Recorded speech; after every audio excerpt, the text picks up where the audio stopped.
Hello, my name is Elkrief, and today I'm going to talk about how to deal with depression. Or, more accurately, I'm going to help you to stop feeling depressed. Or at least I'm going to try. But what I'm going to do in this video is not teach you something, or give you more knowledge, or give you something to practice. I'm going to show you, help you discover for yourself that the cause of your depression isn't true.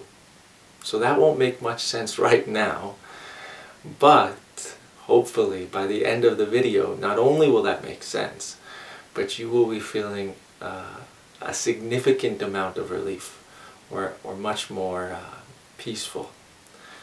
So if that interests you, if you want to give that a shot, you're welcome to keep watching. So the first thing is, when we feel depressed, we tend to have the phrasing of it, the terminology of I am depressed, I am clinically depressed, I am depressed, I have this type of depression, I am severely depressed, I am depressed. But is that true? You are depressed? That's who you are? Let's just look at that. You are depressed. What is depression? Not in theory, not some idea that you were taught, but if you are depressed right now, what is it right now? How do you feel right now? What's going on with you right now? Well, there's a set of feelings. You may feel pressure in your chest, a feeling in your stomach. You may feel sad. You may feel lonely. You may feel worthless. You may feel unworthy, unlikable, insufficient, lacking, ashamed, no energy, no motivation, no will to do anything.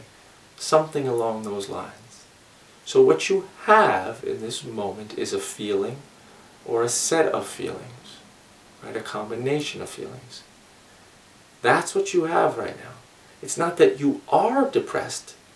You are experiencing a set of feelings. That's what's going on, right? If you get cancer, it's not as though you are cancer. You have it. You have the feelings associated with cancer. You have the internal mechanisms going on with the cancer, right? But it's not that that's who you are. It's the same thing with depressed. You may think you are always depressed, but there are moments when you're not. Before you had it, for one, you were you before you were depressed. It may seem like a different you, but something was the same. Now you are still you. There are different feelings going on, but you are you. And even now that you claim to be depressed, right, or you have these set of feelings that we can call depression, they are not there in every moment, most likely. They may be, but probably not. There are probably some moments throughout your week where you forget about depression, or the thoughts that create depression don't come up, right? And times when you enjoy yourself, maybe playing a sport, dancing, watching a little kid smile, playing, watching your favorite TV show, eating your favorite food. For a second, there's no depression. So, you are always you, but the feeling comes and goes. It may come more often than it goes, but still there are moments when it's not here. So depression is not who you are. It is simply a feeling, maybe a very strong feeling, right? But it is a feeling that you experience rather than who you are. And that distinction is very important, because as long as you think I am depressed, there's nothing you can do about it. But when you recognize it's a feeling that I experience, then we can begin to investigate that feeling a little bit. So, the next element we're going to look at is this idea that depression means something about who you are. In other words, once we have these feelings that we label depression, the next thought that tends to pop up in our head is, there's something wrong with me because I'm depressed. I am bad because I'm depressed. I am weak or stupid because I'm depressed. Being depressed signifies something about me, right? But if you are walking down the street and someone throws a rock at your back when you're not looking, you're just walking down the street, and then you feel a pain in your back, you turn around, you don't know who it was, right? And you feel a pain in your back. Are you going to blame yourself for that pain? Are you going to think that pain, that feeling in your back, signifies something about who you are? No, of course not. That pain, that's a feeling in your back, a feeling in your body, but it doesn't signify anything about you. Why doesn't it signify anything about you? Why doesn't it mean you're weak? Why doesn't it mean you're stupid? Why doesn't it mean you're bad in some way? Simply because you recognize, I am not to blame for this feeling. And you recognize that because you had no control over whether this feeling came to you or not. So the reason why you feel bad about yourself for being depressed, or are ashamed for being depressed, is simply because you believe you are to blame for it. That somehow you control whether you're depressed or not. And if you can't control it, that means something's wrong with you. So what creates depression? Thoughts. That's it. Thoughts. You see? It may seem like something more, and if you believe that, that's fine.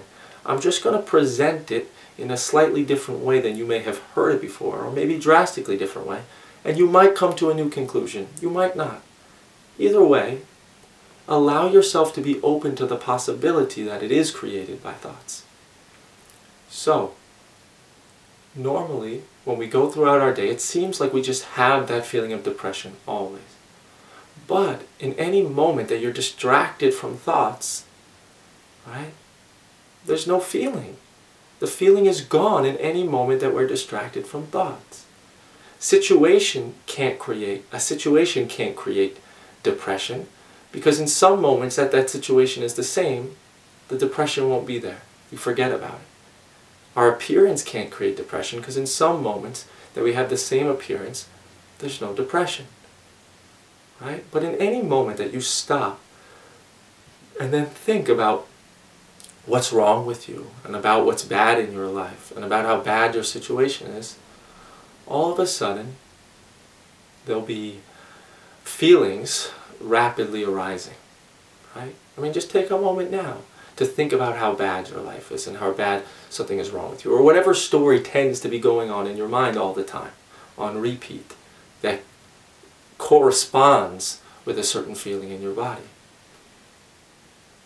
Notice how as soon as the thought pops up, as soon as you give attention to that story, feelings occur, depression occurs, right? So when we believe stories in our mind, when we give attention to these negative stories about ourselves and our life, it creates depression.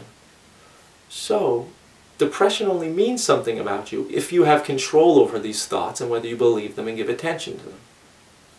But do you pick what thoughts enter your mind? Take a moment to really look, not what you were trained to believe. I control my thoughts. I can make them good. Look at your actual direct experience. Do you pick what thoughts enter your mind? If you did, why would you put negative thoughts there? Ultimately, all you want is peace. That's what you want, to be happy. So if negative thoughts keep coming up, you must not pick them. Look, do you go into a bucket and say, I'd like to put that thought, I'm terrible, then I'd like to put that thought, I'm unworthy? No. They just show up. Look right now. What's the next thought to pop up in your head? Did you pick it? Did you make an effort to put it there, or did it just show up? You don't pick what thoughts enter your mind. Nobody does. I don't. I never met anyone in all of my sessions or in all the emails that I've ever got, someone who picks the thoughts that enter their mind. Nobody controls that. Then when a thought enters your mind, the next stage is we believe it. You see? We automatically believe every thought that enters our mind. If you had control over whether you believed thoughts that enter your mind, you just wouldn't believe the negative ones, because they create suffering. Obviously, you don't control that. And then we give attention to them, right? Maybe that comes before believing, depending. But we keep giving attention once we believe a thought. You see, we keep giving attention to the same stories over and over, right? Every time you're just sitting there eating by yourself, or going for a walk, or sitting in your car, or right before when you're lying in bed ready to go to sleep, you tell the same stories over and over again in your head, right? Why do you keep giving attention to the same stories? It doesn't mean anything about you. You can't stop that. If you could, you would just stop giving attention to all those stories that create suffering. It's not up to you. You don't pick that. You may want to think, I have the power, I can do it. But what's the truth? What's your direct experience? If you're watching this video, your direct experience is that you can't. Because you feel depressed. Obviously, you're giving attention to stories that are creating suffering. So, if you don't control what thoughts pop up in your mind, if you don't control whether you believe them or not, if you don't control whether you give attention to them or not, then you're not to blame for the feelings they create. You're not to blame for the depression it creates. Depression signifies nothing about you. Nothing at all. It doesn't signify that you're weak or stupid. I meet plenty of people with strong intellects or weak intellects that are feeling depressed. I meet people who are successful or failures according to society, more or less money, who feel depressed. I meet people who are loved by many who are depressed, or people who don't have anyone who are depressed, people who are married with kids, people who are single. There is no indication of worth that corresponds with depression. Nothing. Depression doesn't mean anything about you. All it means is that you're believing a thought and giving attention to a thought that is negative. That is all. So it doesn't mean anything about you. It doesn't mean there's something wrong with you. Nothing. So, now that we see that you are not depressed, it's just a feeling, and then we see that depression is created by thoughts, and that you are not to blame for them, it means that you aren't bad, you aren't weak or missing something because you're depressed. The next thing we have to look at is whether these thoughts that we're telling ourselves are true. Okay? So, when we have these thoughts, right, so putting them into two categories, we have my situation is bad and something about me is bad. That's, broadly speaking, the two stories that go on in our head that can create depression. Okay? So, if I say there's something wrong with me and I feel depressed, it seems as though the feeling of depression proves that there really is something wrong with me. I'll say that again, okay? So I think there's something wrong with me, I'm missing something, right? I'm lacking, I'm not good enough. And then I also simultaneously have a feeling of worthlessness and depression. And it seems as though my feeling of worthlessness, my feeling of depression, signifies that my thought, I am worthless, must be true. But I'm here to tell you that is not the case at all. Just because you have a feeling, it doesn't signify that there's anything in reality that makes it true. Okay? So let me give you an example of what I mean. If you're sitting out to eat, let's say, and a friend calls you up and says to you, your house is burning down right now, and you believe them, what are you going to feel? Well, you might feel afraid, sad, angry, confused, all these really, really strong emotions. Right? But then imagine in the next second he says to you, just joking, how are you going to feel then? Huge relief. Boom. You might then start to feel angry. And why'd you do that? But before that comes into play, or after that comes into play, you're going to feel huge relief. No more sadness, no more anger, no more frustration, no more fear. It's just those feelings are completely gone. Right? So what occurred in that situation? What would occur? Well, when you believed the words, your house burned down, you immediately had a feeling. That feeling wasn't created by your house burning down, because your house isn't burning down. The feeling does not signify that there's something in reality burning. It signifies that you believed words to be true. You see? The same is true with the words in our mind, our thoughts. When we believe them to be true, they create emotions. When we don't believe them, they stop creating emotions. As you can see with this example, as soon as you recognized his words weren't true, when he said, I'm joking, immediate relief occurred. Right? Not because your house stopped burning down, but because it never did burn down. Right? Just because you recognized the words weren't true. I'll give you another example. If someone comes up to you and says the world is going to end tomorrow, and you believe them, how are you going to feel? Well, you feel afraid, sad, angry, something like that. But if a different person came to you, or the same person came to you and said the world is going to end tomorrow, but you didn't believe their words, how would you feel? Nothing. In both situations, you heard the exact same words, but when you believe those words to be true, they create emotions, and when you don't believe those words to be true, they create nothing. The same is true with the words in our mind, our thoughts. So when you believe there's something wrong with me, it creates the feeling of worthlessness or depression. Right? When you believe there's something wrong with my life is bad, lacking, wrong, you create the feeling of worthlessness and depression. You see? The first comes thought, then comes believing the thought, then comes the feeling. It's not as though the feeling comes first, I feel worthless, and then a thought pops up that says, oh, I feel worthless, that must mean I am. First comes the thought, then comes the feeling. You see? So the feeling doesn't prove you are worthless. The feeling proves that you're believing a thought that says I'm worthless. It doesn't mean you are worthless. Just because a thought says there's something wrong with you, that doesn't mean there is something wrong with you, okay? So in other words, I don't know if that was easy to follow or hard to follow, but put simply, a feeling does not prove that a thought is true.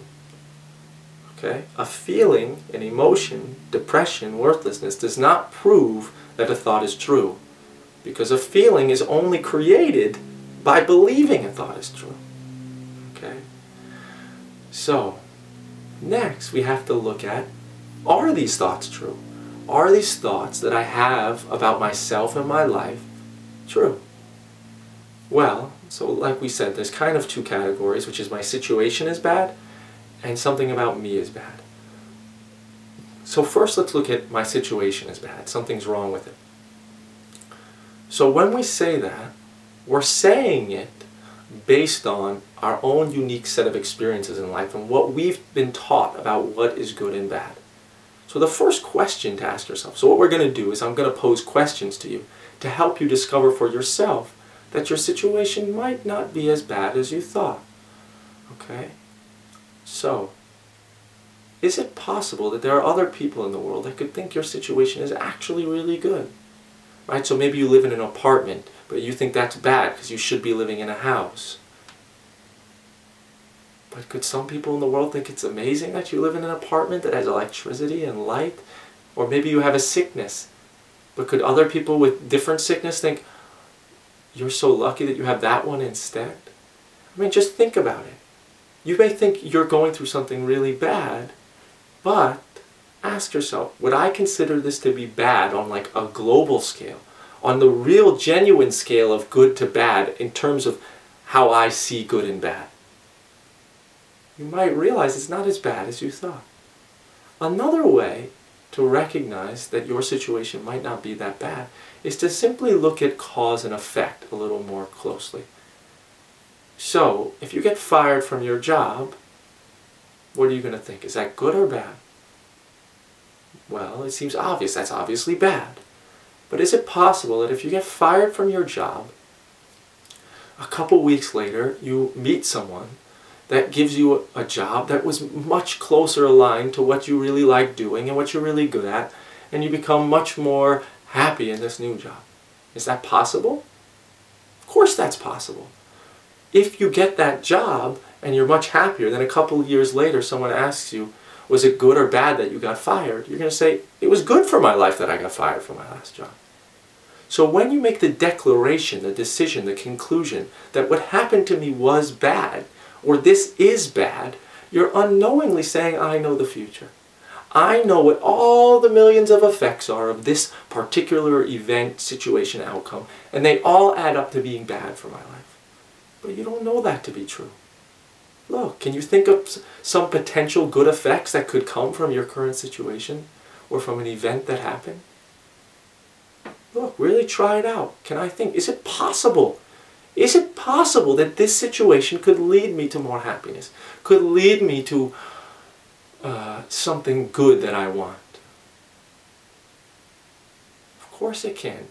You have to be willing to really be honest with yourself that it's possible. Right? Another way to look at this is, so when we have situations that we don't like, a lot of the times it's because we've been trained by how we should live, right? So in some societies in America, let's say in the Northeast where I'm from New York, they think you should be successful, you should fulfill your potential, you should own your own house by a certain age, you should get married and have kids by a certain age. Right? So then if you don't have that by a certain age, or you don't meet what you should, how you should be living, then you feel insufficient and lacking and ashamed and maybe depressed. Right? But can you ask yourself, is it possible that other people in a different place could think, I should live very differently? So in other places, they may think, it's crazy to pursue success. Do what you love. In other places, like for instance, in down south, they think you should get married at a younger age. In New York, they think you should get married at an older age. In other societies, they may think you shouldn't get married at all. Right? Or you should live in a big house. But in other societies, they may think, no, you should live in a cabin, or you should live in just what you need, and why have all the excess and extra power and extra energy being expended? I don't know. So it's not that you should live life a certain way. It's simply a way, right? It's not that you should live life this way. That is a way to live life. It is not better or worse than any other way to live life. Okay? Another thing is we have this idea that, right? We have this idea that one way to live is better than another. But it's not. They're just different. It's not better or worse. That doesn't exist in reality. One person might think it's better, another worse. How you're living, what's going on in your situation isn't bad. It just is. Good and bad are ideas being superimposed onto the facts. But they're just concepts. Everyone has a different idea. And it's all based on how we were trained, on what society we were raised in. And it's also based on not knowing the future, but thinking that we do. We know all the effects of what's going to happen. So the next thing is looking at ourselves. So we think there's something bad about us. There's something bad about me. Right? I am not attractive. I am not successful. I am not likable. I am not worthy. So the first thing I'm going to ask you is, can you think of a few reasons? Well, first actually, look to see what you think is bad about yourself. Why you're depressed. Look to see what you think is bad about who you are. What is it? What comes up for you? What's wrong with you? What is bad about you? Now, let me ask you, can you think of a few reasons or examples about why the opposite might be true?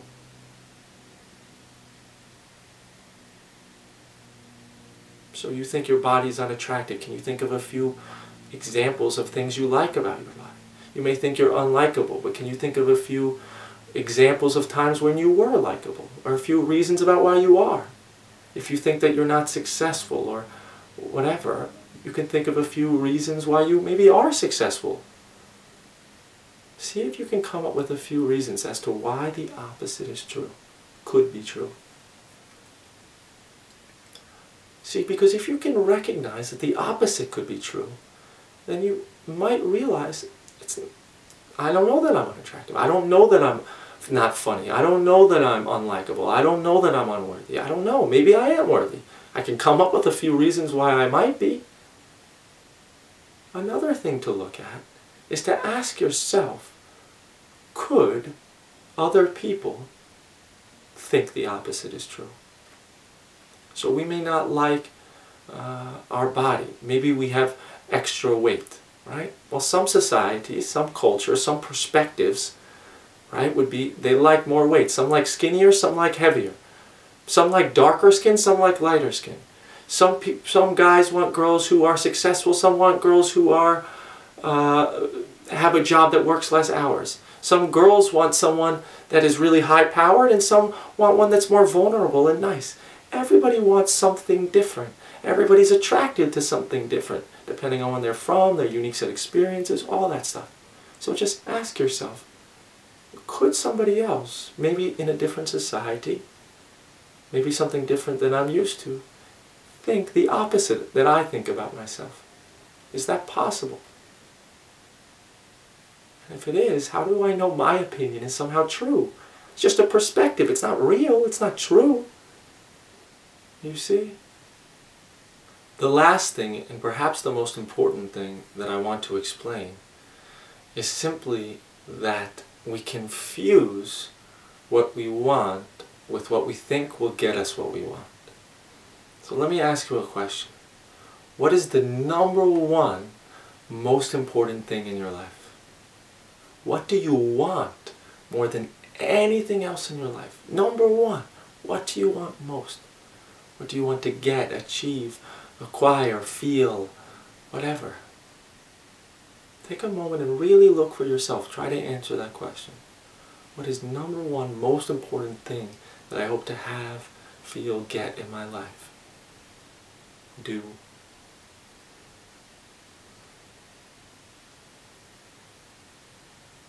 Well, different people have different ideas. Some people want success, wealth, relationship, love, right? Different things like that. But what I'd like to offer is that you don't really want success, wealth, love, relationship, marriage, kids, to fulfill a purpose, to fulfill potential. That is not what you want most. What you really want, more than anything else, is to be at peace, to feel happy, to be okay with yourself, to be content, to feel whole, to feel sufficient. That's what we want most. But don't take my word for it. Look for yourself. Whatever answer you came up with, like success or wealth or love or relationship, if I give you two options, okay, get what you want, but be guaranteed to be unhappy, or two, not get what you want, but have the incredible peace and happiness you want, which would you choose? For most of us, it's very clear that if I had the choice of getting what I want and being incredibly unhappy, or not getting what I want and being incredibly happy, we choose not getting what we want. And what that shows us is simply that you never wanted what you want. That was the means to get to happiness. What you genuinely, really, ultimately want is peace and happiness. And each one of us were taught different ideas about what will get it for us. Right? So you don't want success, you want to be happy, and someone taught you somewhere along the way success will make you happy. You don't want a family, you want to be happy. And somewhere along the way someone said you can't be happy unless you have a family. That's what you live for. If you don't have a family, you're a waste of life. You have to fulfill your potential. If you don't fulfill your potential, you'll always feel worthless and lacking. But those are ideas. All you want is peace. And you just have an idea that those things will give you peace. You see, we confuse the means with the goal. To make that more clear, you may think, I really want ice cream. You get in a moment, I want ice cream, I want chocolate, I just want it so bad. But you don't want chocolate, you don't want ice cream, you want the feeling you hope it will give you. If you could find something else that would give you a better feeling, you would choose that. You see, we get confused between what we want and what we think we will get from what we want. So, what is that? What's the relevance to depression? Well, you may think it's bad that I don't have success, okay? But what you really want is peace, remember? So if it's bad that you don't have success, what you're really saying is success can make me happy, and it's bad that I don't have success because I can't be happy like this. But can success make you happy? Well, what makes you unhappy? Thoughts. Thoughts about the past create sadness, resentment, guilt. Thoughts about right now create shame, depression, loneliness. Thoughts about the future create anxiety, fear. Thoughts about others create judgment, anger. Thoughts about others' opinions create worry. The only thing that ever made you unhappy in any moment in your entire life was thoughts. That's it. So if you want something, success, love, marriage, kids, fulfillment, or fulfilling your goals, something like that, if you want one of those things, the easy way to tell whether it will make you happy is to simply ask, can it delete all of the thoughts that make me unhappy? Can it eliminate all the thoughts that make me unhappy? Or even a decent chunk of them? And the answer is always no. No matter what you achieve out there, it's not going to get rid of your insecurities, your shame, your guilt, your worry about others' opinions, your fear about losing what you have, your fear of not getting what you want, your fear about not being good enough, all that other stuff. And that's what makes you unhappy. So, look at what you think is bad about your life that makes you depressed. And then ask yourself, does that mean I can't be happy? If you live in an apartment, does that mean you can't be happy? No. Because thoughts make you unhappy, not living in an apartment. Thoughts make you unhappy, not living in an apartment. Being in an apartment doesn't make you unhappy. Being in a small place, being at a certain job. Job doesn't have ability to make you unhappy or happy. Whatever trait you have that you think is terrible, right? You're just too boring, you're too small, you're too fat, you're too stupid, you're too something. But none of those things create unhappiness. When you think about it, all of a sudden you feel depressed, but when you don't think about it, you don't feel anything. It's not that having certain features in our face makes us happy, because that doesn't eliminate insecurities, fears, worries, any of that type of stuff. You are at no disadvantage whatsoever in being happy, because nothing about who you are, right, is bad or wrong. It's just thoughts that create unhappiness. Nothing about your attributes, your traits, your characteristics, the way you act, your job, your living situation, none of that creates unhappiness, only thoughts. Getting what you think is so perfect, getting everything that you want, can't give you what you want, peace. Getting what you want can't give you what you want, peace. Getting what you want can't eliminate all the thoughts that make you feel depressed. Can't. It's impossible.